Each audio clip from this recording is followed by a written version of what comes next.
Yo guys, welcome back to my channel.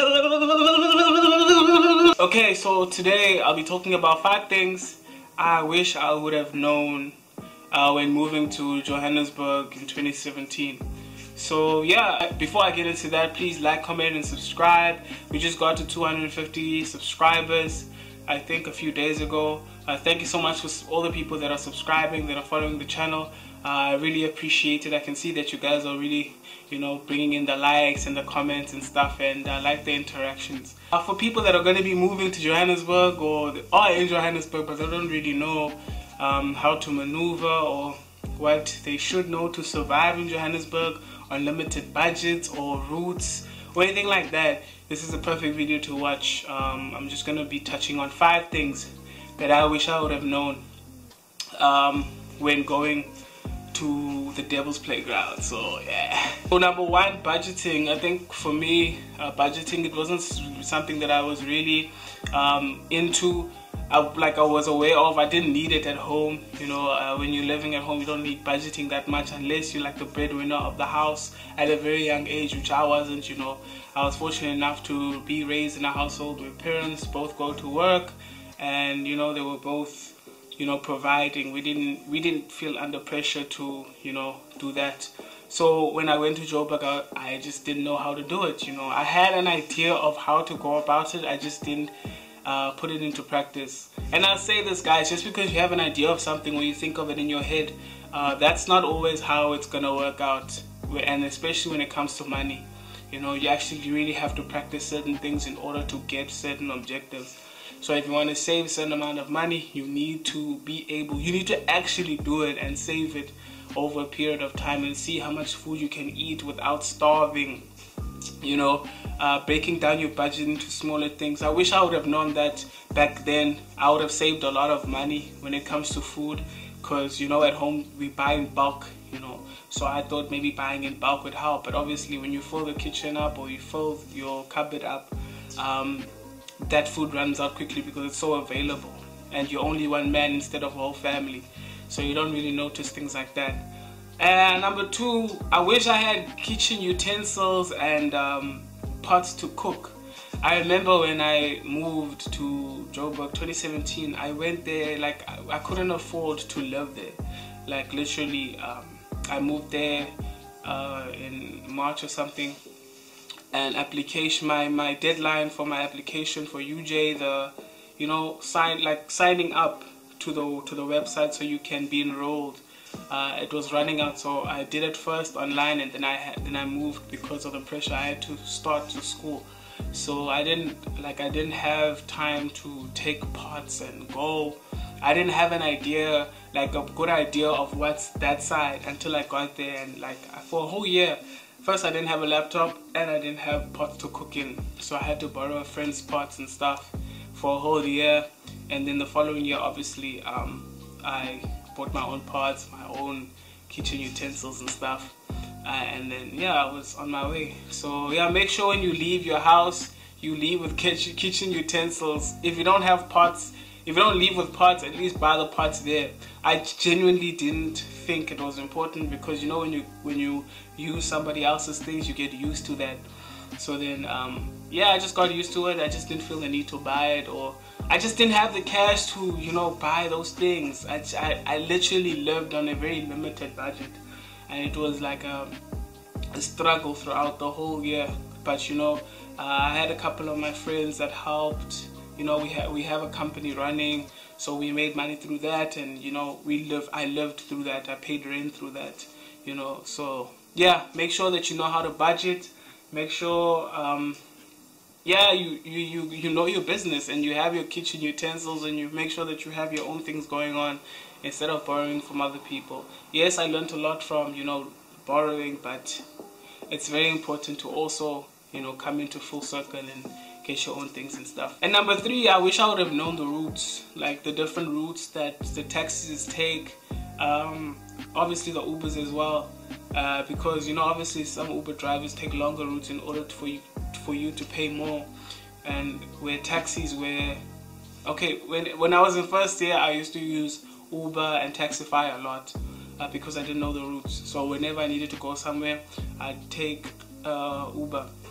Whereas when I was living in Cape Town, I take taxi literally to anywhere, train literally to anywhere. If I needed to go to Stellenbosch, I'd just take the train, go to Cape Town, and then from Cape Town I just head off, you know, to Stellenbosch.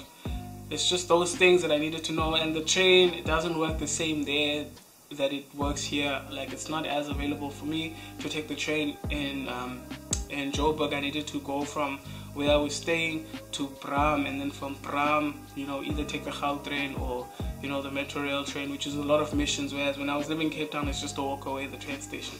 So I didn't use the train at all, you know, in the first and second year. I didn't, like, at all. So, you know, I was either using Uber or I was using taxi, or I just didn't go to the places I was asked to go. You know, there was always a reason for me not going to those places, you know. So yeah, I just wish I would have known some of the routes a little more, how to go to Sandton, how to go to Rosebank, how to go to the East Gate, and, you know, all these different places, Randburg, Roodepoort, and, you know, all these places. I wish I would have known those sooner, because I would have saved a lot of money. And obviously this year I know most of the routes, so, you know, I saved quite a bit of money, and I was able to invest it, or, you know, break it up into other things. I had friends that are well familiar with the routes. I just didn't open up and didn't ask them for directions and stuff, because I wasn't that type of person, you know. But then obviously over the years I opened up and I started asking, how do you go here, how do you go there? So yeah, shout out to all my friends that have helped me, you know, when it comes to traveling and stuff. You know, it's very important, guys. Either you have a friend or you ask somebody from home that has been to Joburg, the different routes and how to maneuver, and which taxis to take at the MTN rank or Bram or Eastgate, or, you know, wherever you're taking the train at. So yeah. And number 4, I wish I would have opened up more when it comes to the people that I was around with, you know what I'm saying? Like a lot of people trying to be my friend. Many people like tried to give advice and try to help me, but I wasn't budging, you know. I just felt like I was so isolated in my own mind in terms of what I'm here for, how I want to go about it, and I don't want anybody else to tell me how to go about doing what I want to do. I was very stubborn when it came to advice and confiding in people, you know. In Cape Town I didn't have a lot of friends, so I spend most of the time at home. I don't go out a lot, so I spend a lot of time at home. It would either be cricket, going to cricket practice and coming back home, going to school and then coming back. That was basically the life, you know. I didn't like really go out. I still don't go out that much, but I'm a better person now in terms of, you know, expressing myself. So yeah, I just wish I would have opened up a bit more. I think it would have helped me and helped the place that I was in, you know, and learn more about, you know, life and how different people are. Because I had this thing in my mind where everybody was literally the same. So everybody tried to, you know, it's either they trying to get you to pay money, or they trying to get close to you so they can feed themselves with information to use against you in order to destroy you, or to fight when you guys are having arguments, like stuff like that, very negative things. So yeah, I had to learn that it's not always like that, and that some people are genuinely, you know, they genuinely want to see you win without anything, you know, wanting anything back. And number 5, patience, man. I think, not that I had a lack of it, I think I was way too patient with myself, you know what I'm saying? Like, I think there's patience and then there's completely wasting time. I think I wasted a lot of time in the first year, 2017. You know, when you living in your head and you envisioning this path that you want to go on. I envisioned like going to Joburg and living there from 2013, 2012. You know, when I was still at school, I just envisioned me finding a way to go to Joburg and making a life there, you know, and being on my own. And little did I know that it was going to happen a few years later. So I had already envisioned that journey, and then once I started living it, I wasn't really as excited as I would have been when I was thinking about it in my head. That's why I'm saying it's so important to to not waste your time. You know what I'm saying? There's so many opportunities that came my way. You know, obviously those opportunities, some of them I turned down, obviously some of them I accepted.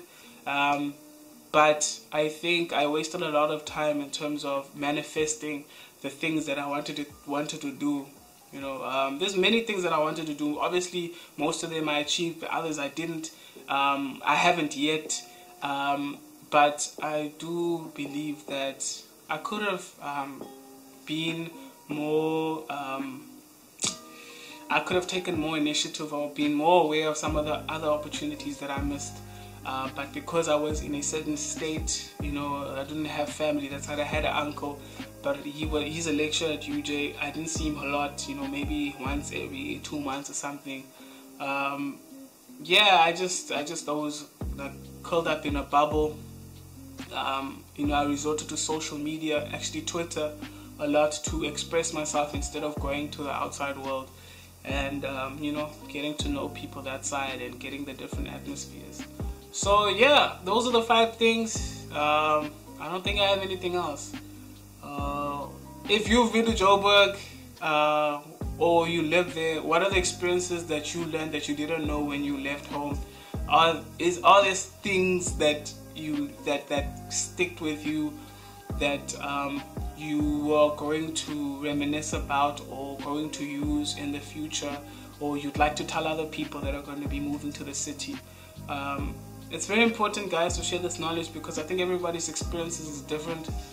I think also for somebody that is new to the city, it's very easy to get lost. You know, it's very easy to fall into depression, very easy to make it feel like the whole world is caving in on you because of the fact that maybe you're alone, or people don't understand around you, or you just have anxiety.